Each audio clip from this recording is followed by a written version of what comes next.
I'm going to begin today by finishing the little PowerPoint presentation we had on the Church Fathers, understanding there is a lot more. Somebody asked yesterday about these documents, these books from the Church Fathers, Gregory of Nazianzus, Chrysostom, John of Antioch, and Gregory the Great. They're all available free online. You can go to the website, many of you probably know it, ccel.org, Christian Classics Ethereal Library.org, and all of these are available online. They're all also in the Ante-Nicene and Nicene Fathers series, that 38-volume set, if you want to go out and purchase that one, or just go online and the same thing is there.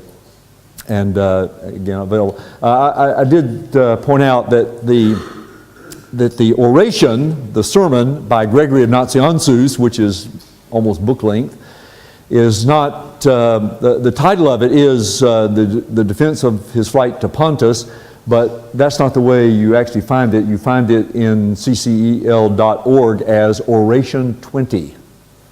Oration 20, if you're doing a search for it. The others you'll find by title.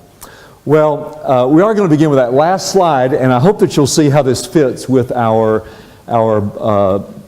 exposition today. We're going to be looking at Paul, the beginning of the second missionary journey, and the circumcision of Timothy, compared with an earlier episode in the Apostle Paul's ministry when he refused to circumcise Titus. And I'm sure you're familiar with these two remarkable events and their relationship with each other. A lot of questions about them, but I hope you'll see that there are some connections here with Gregory of Nazianzus and his defense. And by no means is this all. As I said, this is a sermon. If you actually do go look it up, you'll be amazed. I mean, this is one long sermon. It really is book length, a small book, but still a book. And this is by no means all he has to say. I've just tried to summarize as best I possibly can what he says to hit the high spots. He has a great deal to say about the difficulty of rule. And remember, rule is oversight, pastoral oversight. He talks about the difference between being a physician of the body and a physician of the soul. By the way, and this has nothing to do with anything except it's just an interesting piece of trivia, Socrates, according to Plato, called himself iatros tes psychukes, a doctor of the soul, a psychiatrist. Very interesting. Gregory uses that same kind of terminology to say that as pastors, as ministry leaders, we are physicians of the soul, but there are some fundamental differences between being a physician of the body and a physician of the soul. He talks about a number of these. First of all, the physician of the body treats only the flesh, sometimes only the symptoms. We had a man in our church that just died from pancreatic cancer. I shared in the prayer group, we have a woman who was just diagnosed with pancreatic cancer that's terminal. A man, they had given him initially 6 months. He died in less than 4 weeks. And for his last few days, they did a nerve block procedure so that he didn't have any pain, treating the symptoms, but that's all, of course, did nothing for the disease itself. Whereas Gregory says, as ministers of the gospel, as ministry leaders, our treatment is the hidden man of the heart, the immortal soul. He also pointed out this difference, that the physician is concerned with restoring health, or some semblance thereof, whereas the goal of the ruler is to deify, and this is where I got the title for this part of the PowerPoint presentation. Gregory of Nazianzus said, our purpose is to give the soul wings, to rule in such a way that those under our charge, under our influence, become more and more and more, ever more like Christ. to give the soul wings. It's a beautiful expression. And then the physician of the body can simply prescribe medicines. The right medicine for the right disease, and that's all there is to it. Take these capsules 3 times a day. Whereas the human condition, the human soul, and all of the issues and problems and challenges and needs are so varied, they are so complicated, they are unique. I mentioned that my first academic field is psychology, and in psychology it's very common, some of you have been in that field, you know that it's very common to talk about different categories of mental disorders and there's the DSM, the Diagnostic and Statistical, easy for you to say, the Diagnostic and Statistical Manual of Mental Disorders. The problem, of course, with that is that it pigeonholes people into categories, and no person is really a category. Every single human being is unique, one and only one of a kind, and Gregory recognized that. I talked about earlier how the church fathers understood depth psychology better than modern psychologists, frankly. Thomas Oden, well-known Methodist theologian, has written a lot about this, about the insights that the church fathers had into depth psychology. And then Gregory said the training of the ruler, the physician of the soul, comes by experience dealing with actual people in real life situations, and not simply from a textbook of medical science. Then he talks about the challenge of teaching. The primary resource for the ruler is teaching. Preaching, teaching, the Word, the Word, the Word. But it's a tremendous challenge. First of all, there are immense possibilities for failure. And of course, people in the field of communication understand these. Problems of understanding, problems in the way we speak, problems in the way we... All kinds of possibilities for misunderstanding, for misinterpretation, for wrong response. The possibilities for failure are enormous and varied. Another challenge to teaching is that resistance, human sin, human nature being what it is, there is a kind of, shall we say, natural, fleshly resistance to the truth. People don't want to hear the truth. And that's true even among people who say they do want to hear the truth. They still, the flesh battles against the spirit, and the spirit against the flesh. And Gregory gives all kinds of examples. I mean, he has pages of examples. He gives one example that has always stuck with me. He talks about the difference between a real shepherd, that is to say, a shepherd that actually tends the four-legged sheep, and the biblical shepherd. He acknowledges that the primary, the main biblical picture of pastoral ministry is the shepherd. And you know that, of course. But Gregory points out, and I think this is just an incredible insight, he points out that the role of the pastor shepherd is infinitely more difficult than the role of the physical shepherd. I have a man in my church. He's a wonderful, godly man, and probably my best friend in the whole world. We have been on mission to the Philippines, and we're both tall. We're the same height, and of course we're tall and light-skinned. And we were once asked by a group of boys in a dark night in the Philippines if we were twin brothers. We all look alike. But anyway, so I called him my twin brother, and he returns the favor. But he grew up with sheep in South Dakota. He can tell you everything about sheep. Quite amazing, actually, what the insights he has being raised in that environment. But Gregory of Nazianzus pointed out that the shepherd can tell the sheep what to do. Yes, the sheep go astray. Yes, all those images we have of the sheep applied to human beings. But, Gregory said, at least with the four-legged sheep, you can go find the sheep and bring them back. But as a pastor, you may go and find them, but there's no guarantee you'll bring them back at all. And if you begin to think about those differences, it really becomes eye-opening. And then, let's see, where we are here.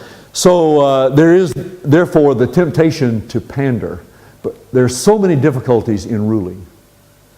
There's a temptation to pander to people, to get them to do what you want them to do, or to move in different directions, or what have you. But there is always the temptation to sacrifice biblical principles for expedience. I guess that's the bottom line. And then finally he says, and Gregory spoke from personal experience here, and he wasn't being braggadocious about this at all. Gregory was a brilliant man. The theologian, he was called in the early church. And this is something that applies to everybody in this room. All with theological education, I suspect, at least almost all, and or lots of other education and experience serving in places of high demand. We talked about this home last night at our table. And Gregory pointed out that teaching is always more dangerous for gifted people, because there are all kinds of temptations. The temptation to show off, the temptation to relax, to coast, not to prepare well, because you already know all this stuff. And on and on and on and on.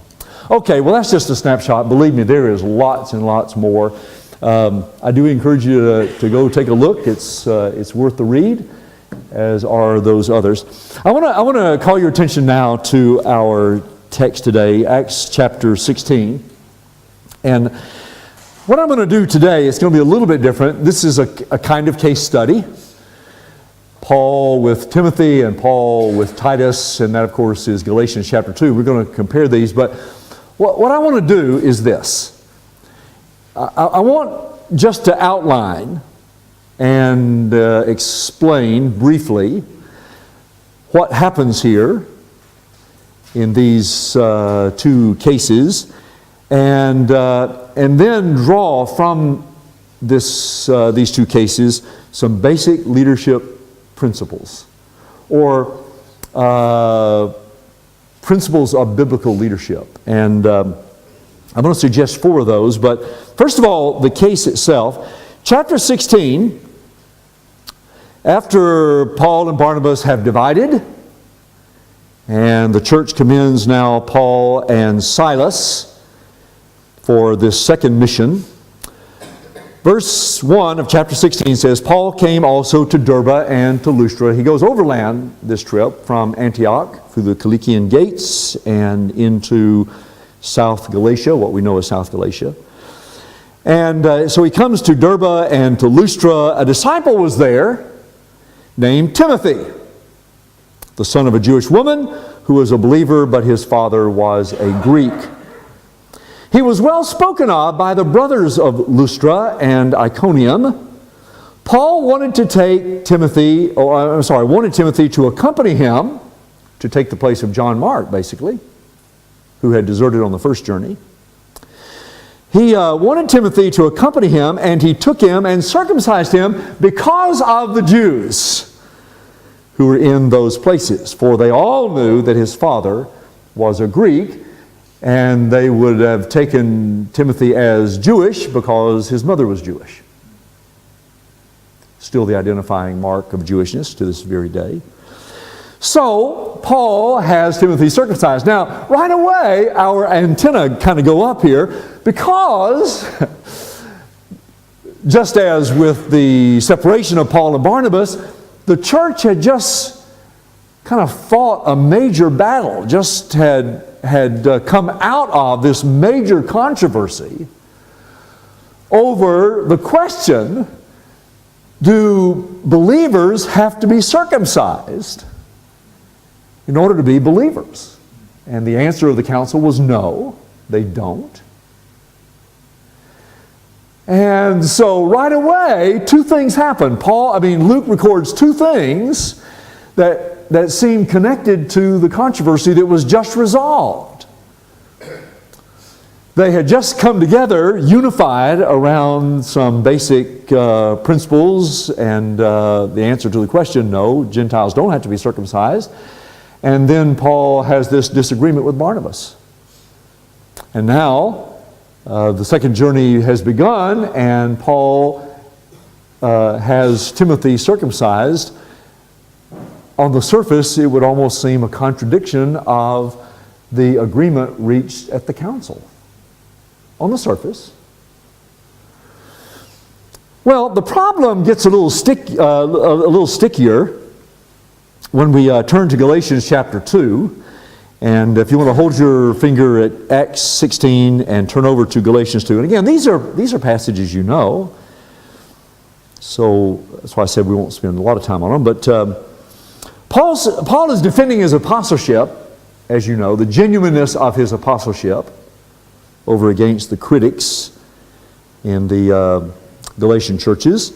After 14 years, he says in verse 1 of chapter 2, he's recounting his history of association with the apostles, making clear that he didn't get his gospel from them. But also making clear that he wasn't preaching a gospel that was somehow contrary to what they preached. It's kind of a balancing act. It's kind of a tightrope walk.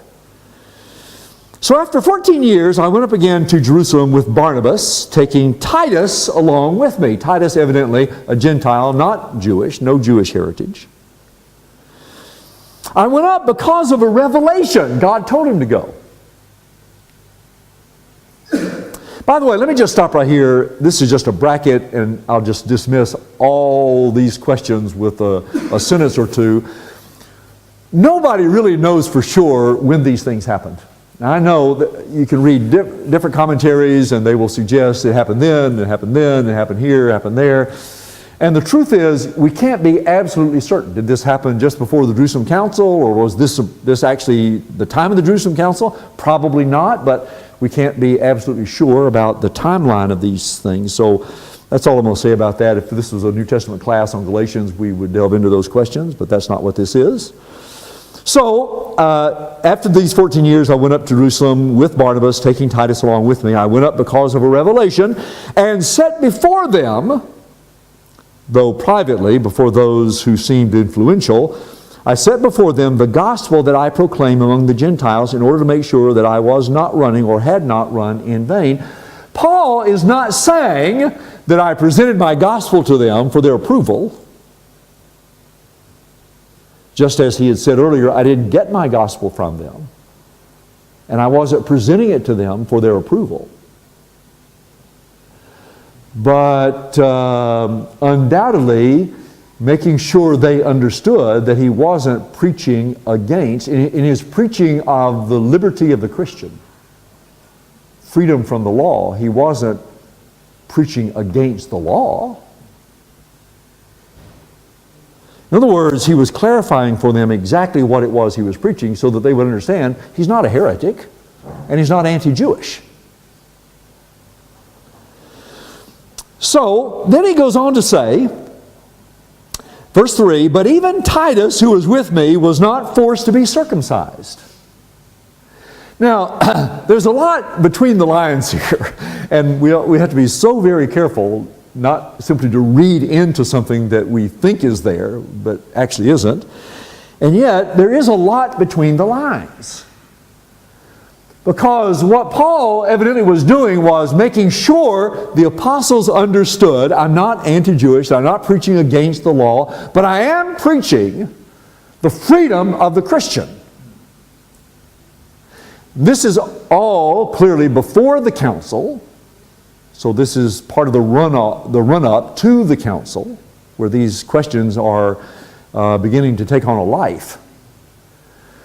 And Paul is saying then two very different and very important things that work together. One thing is that my gospel was not anti-Jewish. I wasn't turning my back on the Jewish faith or my Jewish heritage or any of those kinds of things. I wasn't preaching against the law. You remember that was the charge made against him later in Jerusalem after the third missionary journey. But on the other hand, he says, and even Titus, who is with me, I refuse to allow to be circumcised.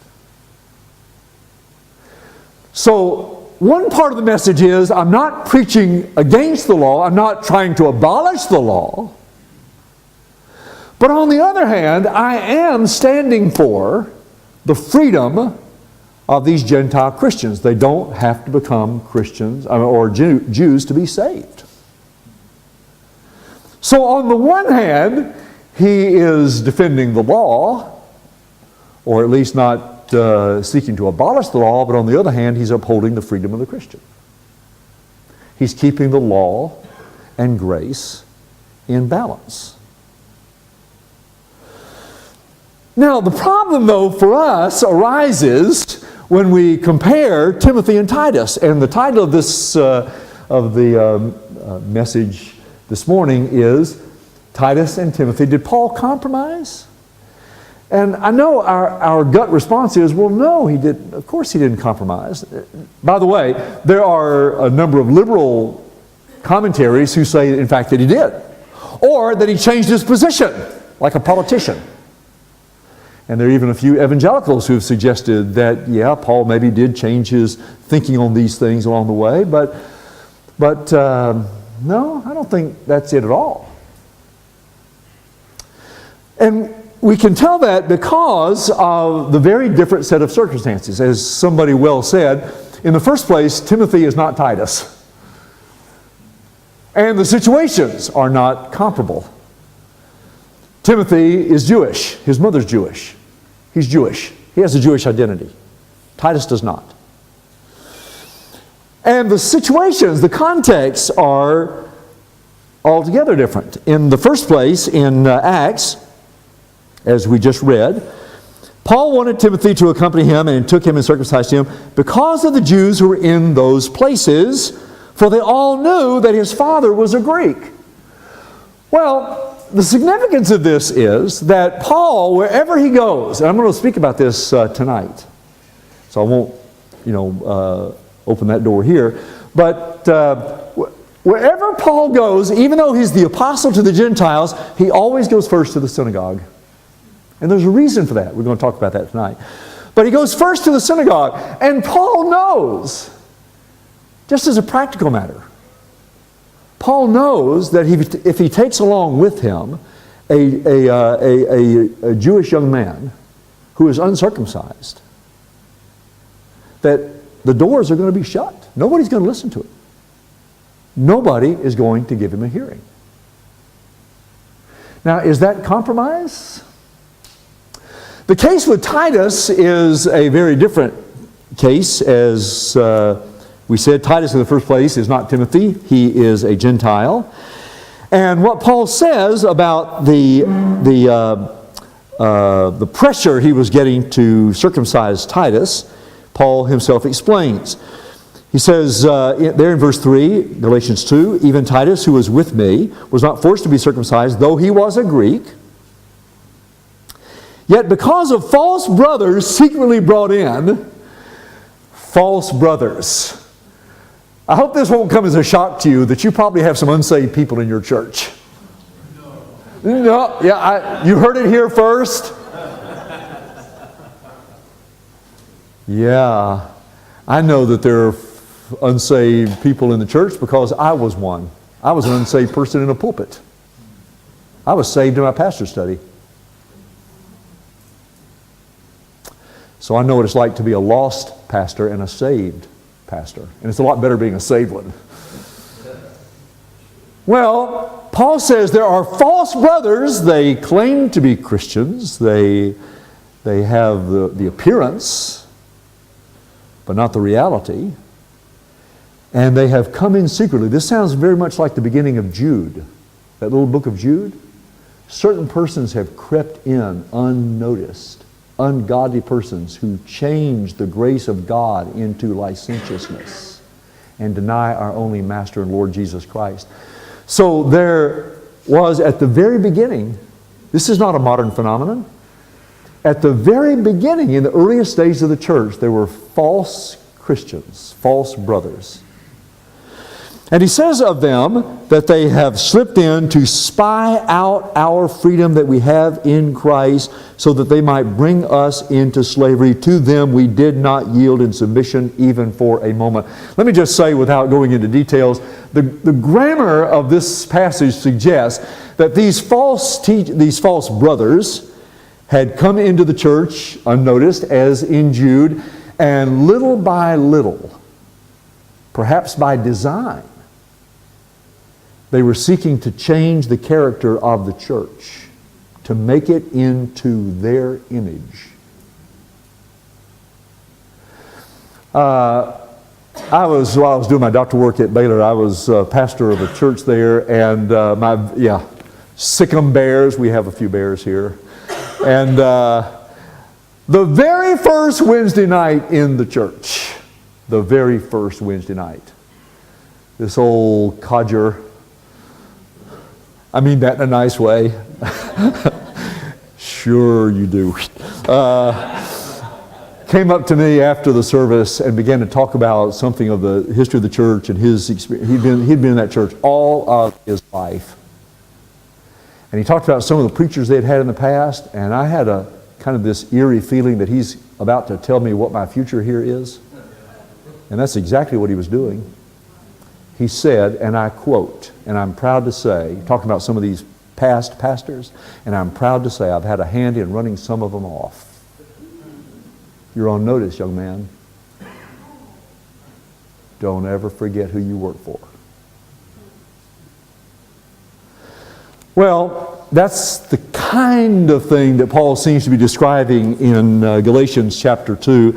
And I know my time has already gone here. Let me just let me draw a string around this, and I want to share these 4 principles very quickly. Out of these 2 cases, Timothy and Titus. No, Paul did not compromise. They're very different situations, and for very different reasons, Paul did what he did. But what he did was principled. This is the tie-in to yesterday. Paul's disagreement with Barnabas was on principle, and we suggested what that principle might have been. We can't say for sure, because Luke doesn't say, and we have to be careful, but it was clearly a principle. Paul thought it best, axiao, not to allow John Mark to accompany them on this trip. So there was some principle involved. One of the great lessons we get from the descriptions of Paul's ministry in the book of Acts, especially the second missionary journey, is that Paul did what he did on principle. And from the Timothy and Titus case, we see some aspects of leadership based on biblical principles, or principled leadership. So let me just summarize them very quickly, and I'll have occasion to come back to them, I trust. 4. Number 1. Biblical, principled leadership begins with truth. It practices truth. It is an outworking of truth. It's not expedience, it's not convenience, it's not what works. Paul says in 2 Corinthians chapter 4 that we have said no to shameful hidden things. I mentioned that passage Friday night. But then he also talks about we don't walk in craftiness. Panergias. Panergias means whatever works. We don't do whatever works. We don't walk in craftiness. But rather we deal in truth. So the first principle is that the principles themselves are derived from the truth. They reflect the truth. They practice the truth. Second, principled leadership demands discernment. In a way, that's kind of the heart and soul of this case study. What's the difference between Timothy and Titus? Well, principled leadership has to distinguish the difference. Oh my, there's so much I'd love to say on this subject, but principled leadership demands discernment, knowing when to speak and when to be silent. Knowing what is a hill on which to die and what is just a cultural thing. I spent a lot of time in the Philippines. And in the Philippines, there's something called Filipino time. It's same in Mexico and some other places, and this is not a criticism, but I go there to teach, and I just know whatever the start time for the class is, it's actually 30 minutes later. You just know that. I arrived in Amsterdam the other day and called the hotel. The shuttle comes on every half hour, 15 and 45. And so I had time to make the 6:15, I thought, so I arrived about 6:13 and waited for 30 minutes, thinking, what? It's 30 minutes late, only to discover that no, it was 6:15 in Dutch, means 6:12. I had just missed it. Well, that's a cultural thing. And principled leadership has to discern between what's merely cultural and what really is biblically true. When is the right time to speak and when is the time to be silent? Okay, that's number 2. Number 3, principled leadership takes courage. Can I just briefly point out something? I said a moment ago that we can't know the times of these events that Paul is describing in Galatians 2. Acts 16 we can. But many commentaries suggest that the letter to the Galatians was written sometime before the Jerusalem Council, because he doesn't mention the council, he doesn't mention the decrees, and therefore the assumption is that it must have been written before. That ain't necessarily so. One old commentary makes this suggestion, that the news of Paul's circumcising Timothy, of course, was very well known in the South Galatian region, and that the Judaizers who had crept into the churches in Galatia, the Judaizers had begun to use that against Paul. That was part of their argument against Paul. Well, Paul makes this big show about circumcision at the council, but look here, he circumcised Timothy. So that when Paul mentions the refusal to circumcise Titus in the book of Galatians, he's actually answering his critics. Well, we can't be absolutely sure because we can't reconstruct the chronology exactly, but the point is still the same, that by circumcising Timothy, Paul opened himself up, just as he did in the controversy with Barnabas. He opened himself up to accusations that he lacked integrity, that he wasn't consistent, that he said one thing in one place and something else in another place. So principled leadership demands discernment, but it also takes courage, realizing that you put yourself at risk. The moment you stand on principle, you put yourself at risk. And finally, and very, very, very important, and I can refer back to something that the church fathers said consistently about pastoral rule. You'll notice in both of these cases of Timothy and Titus that this biblical principle leadership serves people. I'm going to close with this. Let me just ask you to notice in Acts chapter 16, the motive, as Luke describes it for the Apostle Paul, was he took Timothy, circumcised him because of the Jews who were in those places. Paul's great concern, and this is the mark of true Christian leadership. People are always ends and never means. Paul did what he did with Timothy for the sake of the Jews who had not heard the gospel. Turn over to Galatians. Isn't this amazing? Galatians chapter 2 and verse 5. We did not yield in submission even for a moment on the issue of Titus, so that the truth of the gospel might be preserved for you. Principle serves people.